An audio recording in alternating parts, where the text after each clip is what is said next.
Bonjour tout le monde, je vous annonçais dans un post précédent que les fraises arrivent.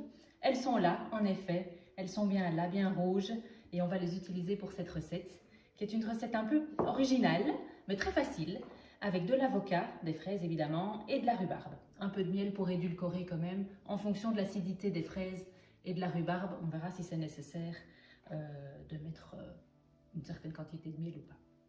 Alors, tout simplement, on équeute les fraises et on les met dans le blender. Ici, j'ai prévu 250 g de fraises avec un avocat et un petit demi-bâton de rhubarbe. La rhubarbe crue est assez acide, donc il ne faut pas en mettre trop. Il vaut mieux commencer par un petit morceau et en rajouter un petit peu, plutôt que directement mettre le bâton entier, où là, ça risque d'être beaucoup trop acide. Donc 250 g de fraises et un avocat, ça c'est une bonne quantité pour 2 personnes, pour un petit déjeuner ou un goûter. C'est une portion déjà considérable. Si maintenant vous voulez faire cette recette en dessert, à mon avis pour 4 personnes, vous aurez suffisamment de quantité avec l'avocat et les 250 g de fraises.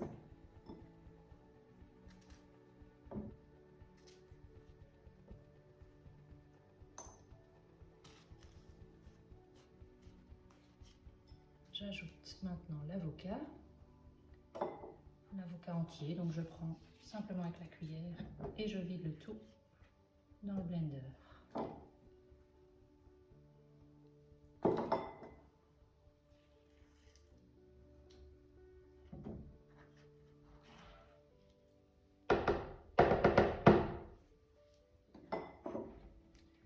Voilà, et donc au niveau de la rhubarbe, je vais mettre un tiers, on va dire, du bâton.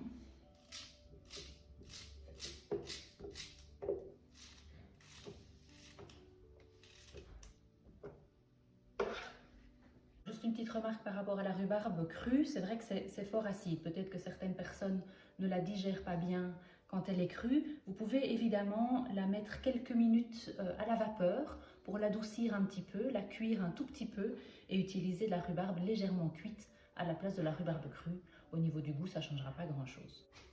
Voilà, j'ajoute maintenant une cuillère à soupe de miel à la préparation.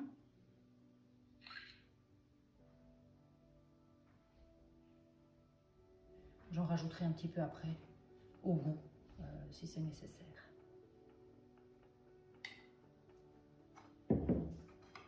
Voilà, et je vais mixer tout ça.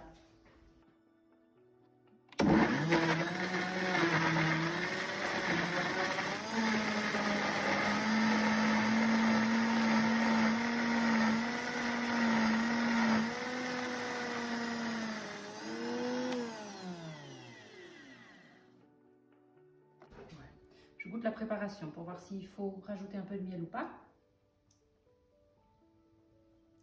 Ici, les fraises n'étaient peut-être pas suffisamment sucrées, donc je rajoute encore un peu de miel.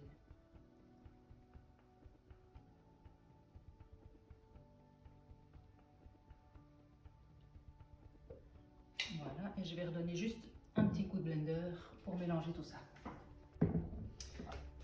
Voilà, je répartis maintenant dans 2 bols, puisque c'était une recette pour 2 personnes, en petit déjeuner ou en goûter.